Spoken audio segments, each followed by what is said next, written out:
Welcome to the Way of Hermes, where we explore the fascinating world of Hermeticism. I'm Jake, and joining me today is Emily. We're diving into the practical aspects of this ancient wisdom tradition. That's right, Jake. Hermeticism has captivated minds for centuries, and today we're going to unpack how its teachings can be applied in our modern lives. Emily, let's start by addressing a common misconception. Many people hear practical Hermeticism and think it's all about magic, astrology, or alchemy. But that's not necessarily the case, is it? Absolutely not, Jake. While those elements are part of what scholars call the technical Hermetica, practicing Hermeticism doesn't require you to be a magician or an astrologer. It's much more about personal growth and understanding the divine nature of the universe and ourselves. What would you say is at the core of Hermetic practice? At its heart, Hermeticism is about comprehending the universe and the divine. It's a journey of self-discovery where practitioners aim to lead reverent, ethical, and pious lives. They study the works of the divine and observe nature to develop a profound understanding of their own divine nature. It sounds like a deeply personal journey. How does one begin this process of self-discovery and divine connection? Great question, Jake. One of the key aspects is understanding our purpose and role in life. The Corpus Hermeticum, a foundational text in Hermeticism, emphasizes the importance of knowing why we were born and from whom. It's about cultivating an awareness that allows us to align ourselves with the divine as much as possible. That's profound. Are there specific practices that modern Hermetists can engage in to start this journey? While there's no strict orthodoxy in Hermeticism, there are several practices that align with its principles. These include deep contemplation and reflection, offering worship and silent reverence to the divine, purifying both body and mind, and cultivating qualities like love, care, and compassion. Those sound like practices that could benefit anyone, regardless of their spiritual beliefs. Is there a particular practice you'd recommend for beginners? One beautiful practice that's accessible to everyone is the practice of thankfulness. There's a prayer of thanksgiving from the Book of Asclepius that modern Hermetists often use. It's traditionally recited at sunset or before sleep, facing south. It's a powerful way to connect with the divine and express gratitude. That's wonderful. Could you share a bit of that prayer with our listeners? Of course. Here's a small part of it. We give thanks to you. Every soul and heart reaches up to you, O ineffable name, honored as God and praised as Father, for to everyone and everything you have shown fatherly kindness, affection, love, and sweetest activity. That's beautiful, Emily. It really captures the essence of gratitude and divine connection. Now, I'm curious about how Hermeticism views humanity's role in the grand scheme of things. Can you shed some light on that? Hermeticism views humans as having a unique and pivotal role in the cosmos. According to Hermetic teachings, we're in a fortunate middle position between the earthly and the divine. We have the capacity to love and care for the world around us while also being beloved by higher beings. That's a fascinating perspective. It seems to place a lot of responsibility on us as human beings. How does this view translate into practical actions for a modern Hermetist? Well, Jake, this understanding of our position in the cosmos encourages Hermetists to engage in a variety of practices that honor both our earthly existence and our divine potential. For instance, many modern Hermetists study astrology as a way to understand the connections between celestial phenomena and our lives here on Earth. Interesting. Are there other practices that modern Hermetists might engage in?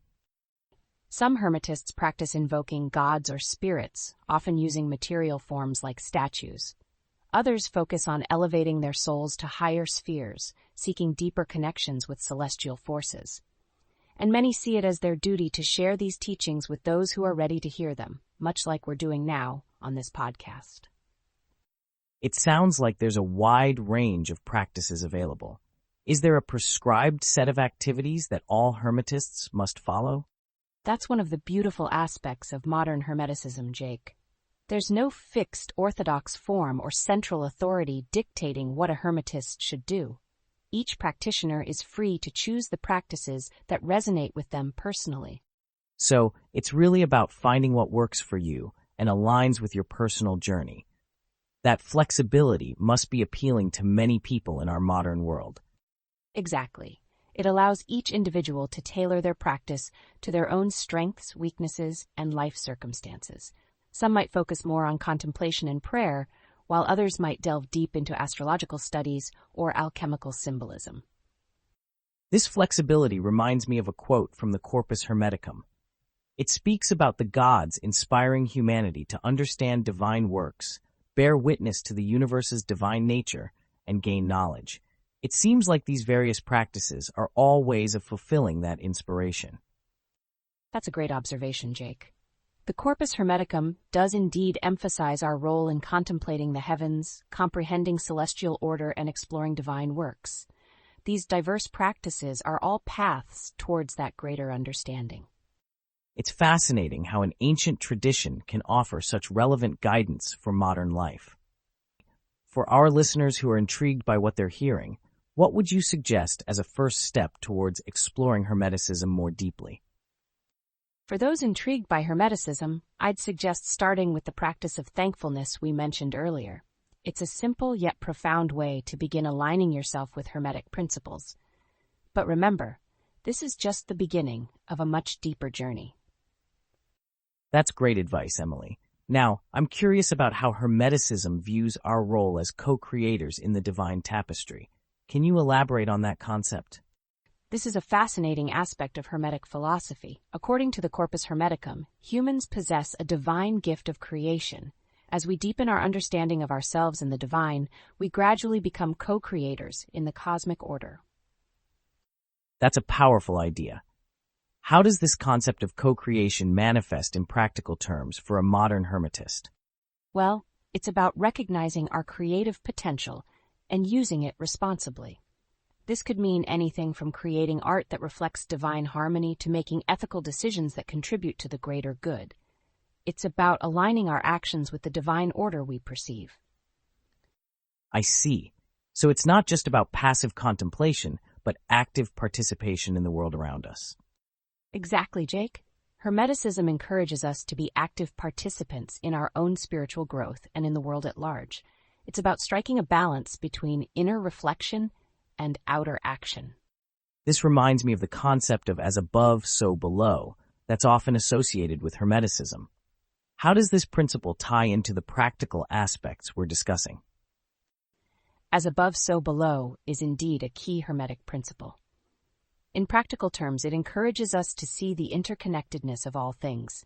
Our personal growth and actions ripple out into the world, just as cosmic forces influence our individual lives. So in a way, our personal practices and self-discovery are not just for our own benefit, but have a wider impact. Precisely.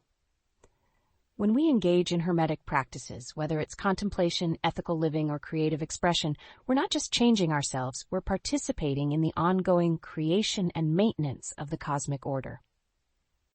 That's a profound perspective. It really emphasizes the importance of self-awareness and intentional living. Are there any specific practices that help cultivate this sense of co-creation? One powerful practice is mindful observation of nature. By closely observing natural patterns and cycles, we can gain insights into the divine order and our place within it.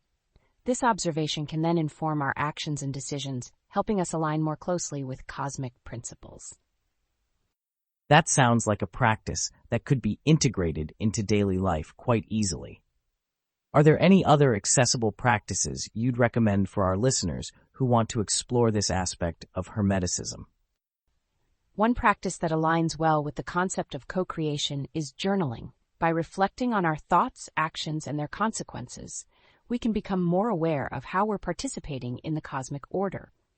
It's a great way to cultivate self-awareness and intentionality. That's a fantastic suggestion, Emily. I can see how journaling could help us connect our inner world with our outer actions. Now, I'm curious about how Hermeticism views the concept of personal transformation. Can you elaborate on that? Certainly, Jake. In Hermeticism, personal transformation is seen as a key part of our spiritual journey. It's about aligning ourselves more closely with the divine nature within us. This process is often described as a kind of inner alchemy, where we transmute our base nature into something more refined and divine. Inner alchemy. That's an intriguing concept. How might a modern Hermetist approach this idea of inner transformation? Well, it's about conscious self-improvement, Jake. This could involve practices like meditation to quiet the mind, studying Hermetic texts to gain wisdom, or engaging in acts of service to cultivate compassion. The goal is to gradually refine our thoughts, emotions, and actions to better reflect our divine potential. I see. So it's not just about gaining knowledge, but about embodying that knowledge in our daily lives. Exactly.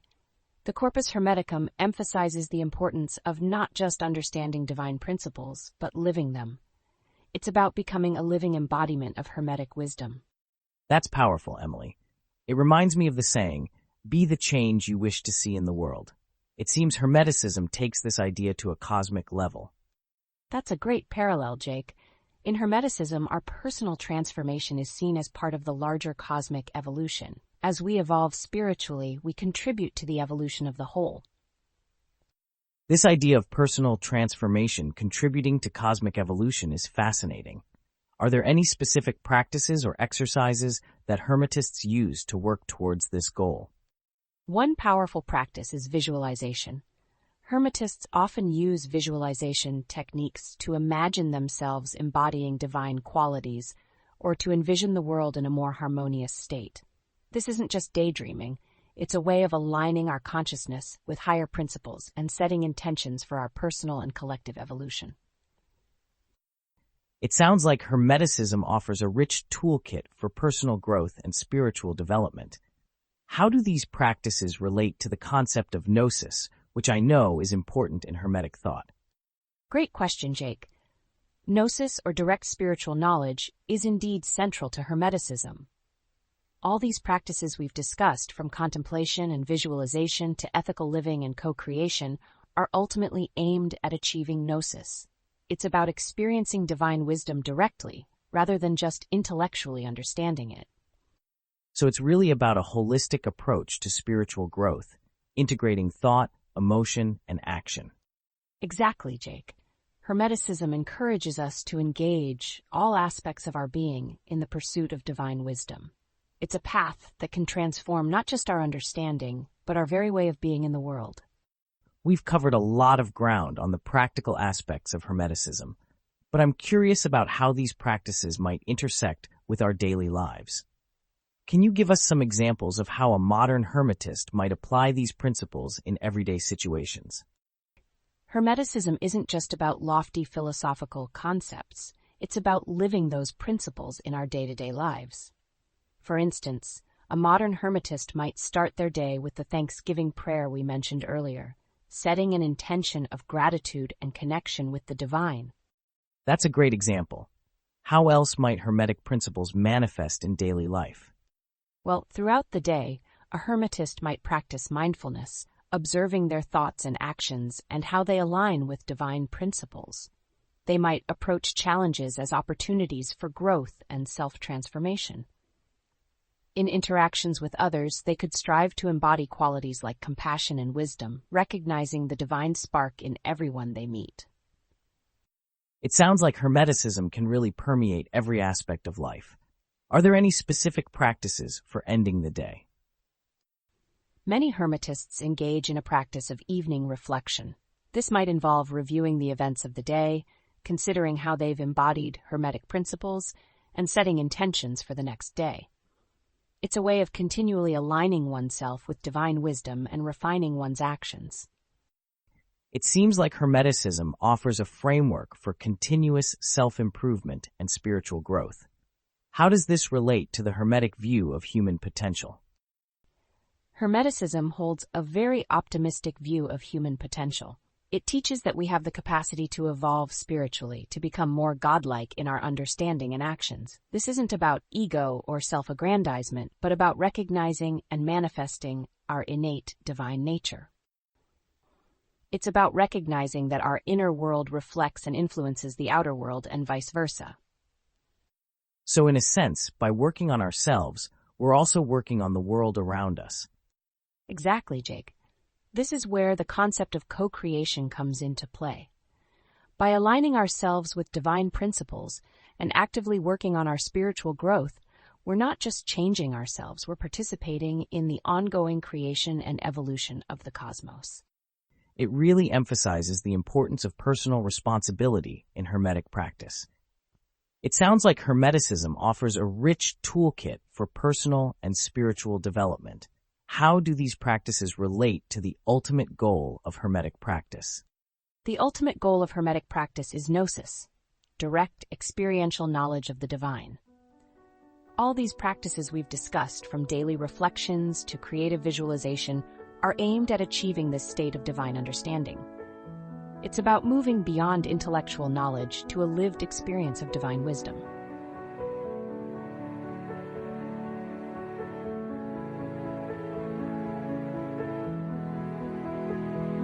Thanks for listening to this episode of Hermetic Dialogues, the official podcast of the Way of Hermes website. If you are interested in free articles on Hermeticism and related topics, or want to study this ancient tradition through our online course, be sure to visit our website at wayofhermes.com.